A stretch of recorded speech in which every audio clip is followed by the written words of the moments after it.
Ternyata kemarin kesaksian saudara saksi Angger dan juga ibunya melihat tidak diragukan lagi, tidak ada dugaan. Kan biasanya dugaan ya, kalau kita belum yakin, ya dugaannya kira-kira Pak Yosep sih, tapi ini tidak.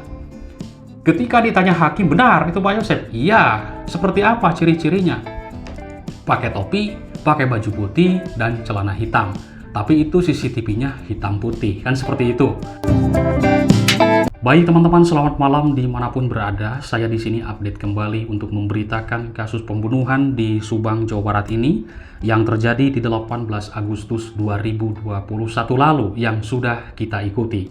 Teman-teman, kemarin menyimak kesaksian dari ibunya Angger dan juga Angger itu sendiri mengatakan tidak ada sebuah keraguan, tidak ada kira-kira, dan juga tidak ada dugaan ketika melihat CCTV-nya tersebut. Dia akan mempunyai CCTV kisaran 50 meter dari tokonya ke TKP. Begitu langsung mengatakan itu adalah Pak Yosep, memakai topi, pakai baju putih dan celana hitam. Dan ternyata ketika ditanya di persidangan, CCTV-nya tersebut hitam putih. Dan yang satunya lagi, dia tidak mengetahui. Seperti itu keterangannya yang sudah kita simak. Ini saudara-saudari saksi ini yang sangat luar biasa antara ibu dan juga anak.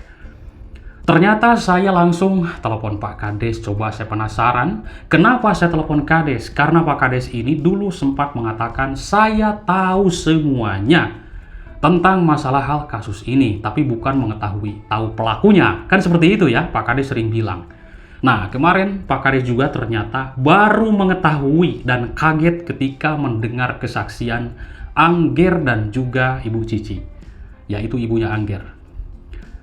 Baru tahu sebenarnya Jack sekarang ternyata si Angger ya, wah luar biasa Jack, katanya seperti itu. Yang di-up kemarin kan sudah ada ya teman-teman, dan ini saya tadi berteleponan kembali. Bahkan Pak Kades mengatakan, dengarkan ini.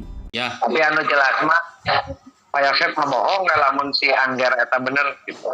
Iya, betul. Nah, pernyataan Pak Kades mengatakan jika keterangan Angger itu benar, maka Pak Yosep berbohong. Seperti itu. Ya, kita pun pastilah menilainya seperti itu. Jika keterangan Ibu Cici dan juga nanti buktinya ada, keterangan Angger ini tentang CCTV, dan semoga tidak hilang di tangan Pak Irlan menurut kesaksian dua orang ini, semoga nanti ada data-data tersebut di Pak Irlan ini. Nanti kita bisa menyimak mungkin di pengadilan, nanti bisa diputar, dan itu merupakan barang bukti yang sangat-sangat krusial. Kesaksian di jam 5.30. Luar biasa, memang itu masih gelap, akan tetapi Ibu Cici mengatakan itu tersorot oleh lampu mobil, terlihat tidak ada dugaan lagi, tidak ada kira-kira lagi, tidak ada keraguan. Menyebutkan langsung siapa itu yang ada di CCTV tersebut adalah Pak Yosep. Coba teman-teman, kemarin ketika menyimak saya di persidangan, melihat, ya mungkin teman-teman sudah menyimak di video, bagaimana raut wajah Pak Yosep yang begitu sangat tegang sekali.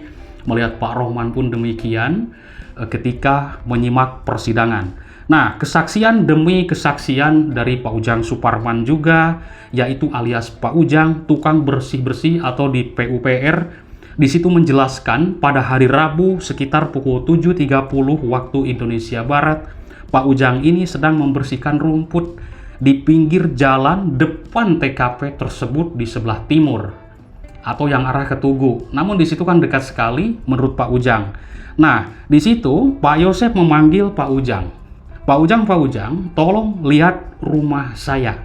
Nah, lalu Pak Ujang langsung menceritakan di dalam sebuah persidangan yang sudah kita ikuti. Pada saat itu, Pak Yosep langsung lari dan masuk ke rumah. Saya tidak ikut, kata Pak Ujang ini. Saya tidak ikut, hanya diam di luar. Dan saya langsung ke belakang. Di sana saya melihat banyak darah. Jadi Pak Ujang, kalau saya gambarkan TKP itu seperti ini. Nah, di sini ini pintu depan, Pak Ujang lewat ke belakang. Dan di situ ada juga di YouTube-nya Kang Heri. Di situ yang tidak tersensor ada bekas seretan. dari sedikitnya belakang garasi menuju ke pintu belakang. Ini saya tampilkan ya. Nah, teman-teman, di situ Pak Ujang melihat banyak darah. Di sana juga melihat adanya ember warna biru yang ini, yaitu di belakang mobil, dan mobil dengan posisi menghadap ke jalan. Di belakang mobil Alphard tersebut, dan ban yang kanan naik ke lantai sebelah. Itu menurut keterangan Pak Ujang di persidangan. Itu sudah banyak kita bahas. Nah, beruntung sekali di sini banyak komentar yang mengatakan bahwa sangat-sangat beruntung Pak Ujang tidak ikut masuk ke dalam rumah TKP tersebut mengikuti Pak Yosep, karena ditakutkan itu adalah sebuah jebakan. Itu komentar publik yang saya temukan di berbagai media YouTube. Jadi ada yang penting yang kita sama-sama menganalisis, ya benar juga. Coba kalau misalkan Pak Ujang masuk, bagaimana kejadiannya? Kasihan juga kan kalau misalkan Pak Ujang ngikutin Pak Yosep masuk, itu kan bahaya, ada jejak, ada segala macam. Wah, luar biasa. Namun inilah Pak Ujang ya, jenius, tidak ikut masuk ke dalam rumah TKP tersebut. Nah, lalu ditanya hakim soal adanya jenazah tersebut. Sempat melihat jenazah, seperti itulah ditanya oleh hakim tersebut. Pak Ujang mengatakan tidak melihat. Karena Pak Ujang itu saat posisi terdakwa menurutnya yaitu berada di dalam rumah dan meminta ke terdakwa yang ada di dalam tersebut, karena Pak Yosep ya terdakwa itu sudah ada di rumah. Nah, Pak Ujang ini berkata dan juga berteriak dengan tegas di luar rumah, akan lapor Pak RT. Pak, saya mau lapor RT. Lalu dijawab oleh Pak Yosep di dalam rumah yang sudah menjadi terdakwa sekarang, ya siap. Seperti itu. Tapi Pak Ujang menurutnya melihat Pak Yosep tidak begitu gugup, tidak begitu grogi, tapi santai. Nah, ini teman-teman yang menjadi kejanggalan, yang jadi sorotan publik, yang saya simak dari berbagai sebuah analisa teman-teman pun. Kenapa Pak Yosep ditinggalkan oleh istri dan juga anaknya yang dibunuh oleh para pelaku ini? Pak Yosep begitu santai dan juga menjelaskan kepada Ibu Kapolres begitu lantang kan. Tidak ada rasa kesedihan. Meskipun melihat Yoris, melihat Yanti, dan juga keluarganya, ya tidak begitu histeris. Teman-teman, ada apa sebenarnya dalam kasus Subang ini? Banyak praduga dan juga asumsi publik yang saya simak di sini, bahwa dugaannya para keluarga pun sangat menutupi tentang kasus ini. Tapi entahlah, karena kita pasti melihat juga dengan bagaimana keterangan Pak Kades.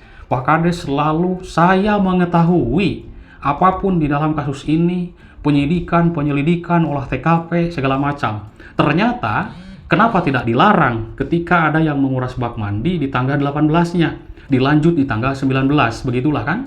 Harusnya dilarang karena itu masih dalam tahap penyidikan dan penyelidikan. Tidak boleh ada kuras-kuras segala macam. Ini luar biasa kasus Subang. Sudah begitu terlihat adanya yang menghilangkan jejak-jejak di TKP. Akhirnya begitu sulit sekali untuk diungkap, dan ya kita bersyukur juga Danu mengakui dan menyerahkan diri, lalu menyebutkan nama-nama yang dia ketahui, karena Danu ini bukan saksi tapi pelaku, menyebutkan nama-nama yang dia ketahui dan juga dia pun melakukan. Ternyata kemarin kesaksian saudara saksi Anggir dan juga ibunya melihat tidak diragukan lagi, tidak ada dugaan. Kan biasanya dugaan ya, kalau kita belum yakin, ya dugaannya kira-kira Pak Yosep sih, tapi ini tidak. Ketika ditanya hakim, benar itu Pak Yosep? Iya. Seperti apa ciri-cirinya? Pakai topi, pakai baju putih, dan celana hitam. Tapi itu CCTV-nya hitam putih, kan seperti itu. Tidak ada keraguan lagi. Nah, ini teman-teman yang harus kita simak. Benar ini. Saya pun sudah yakin nih kesaksian Anggir ini teman-teman, tapi kita kan belum melihat fisiknya ya, karena kemarin tidak diputar videonya karena tidak ada. Menurut Anggir itu sudah diserahkan harddisknya ke Pak Irlan, lalu Pak Irlan kemudian mengembalikannya ke ibunya ketika Anggir ini ada di Bandung, daftar kepolisian menurut keterangan dia. Dan sesudah Anggir pulang dari Bandung, dari daftar kepolisian itu, ibunya menyerahkan harddisk tersebut, namun sudah beda dan kosong. Ternyata benar dulu Bang Taufan mengatakan sudah konfirmasi ke penyidik Polda, CCTV itu ada, namun sudah dihapus. Nah, ini menjadi tanda tanya besar kita semuanya. Ada apa motif Pak Irlan kalau misalkan benar menghapus CCTV, dan siapa yang menyuruhnya untuk mengambil CCTV tersebut? Pak Irlan mengatakan menurut keterangan Angger bahwa ada perintah dari pusat. Dari pusat mana dan siapa yang perintah? Ini yang harus kita gali. Tentunya mungkin ya dugaan ada yang perintah. Tolong dong ambil harddisknya, kita simak atau bagaimana. Nah, udah hapus misalkan. Nah, siapakah yang menyuruh? Lalu apa motivasi mereka? Apakah Pak Yosep ini benar-benar ada masalah yang besar? Menurut dugaan dan juga keterangan Kades pun demikian. Berarti Pak Yosep ada masalah besar kalau gitu. Dan Pak Kades mengatakan, saya percaya kalau Irlan yang ngambil karena dia mengetahui tentang hal itu. Maksud hal itu tersebut bisa saja mengetahui tentang IT dan masih banyak lagi. Ya, namanya juga polisi ya teman-teman. Pasti seperti itu. Namun, kesaksian dari Ibu Angger dan juga Angger itu sendiri, ini tidak ada kata dugaan, tidak ada kata kira-kira, tidak ada kata keraguan. Langsung mengatakan itu Pak Yosep. Coba bayangkan, Pak Yosep sampai merah kan mukanya, sampai pucat di pengadilan. Teman-teman pasti melihat ya. Luar biasa kan? Ini menarik. Nah teman-teman, jadi kesaksian yang sangat-sangat menggemparkan dalam kasus Subang ini, yaitu kesaksian dari Pak Ujang yang krusial, Pak RT, dan juga Angger dan juga Ibu Cici. Oke teman-teman, nanti kita lanjutkan kembali. Terima kasih atas perhatiannya. Mohon maaf atas kekurangannya. Selamat malam. Bye-bye.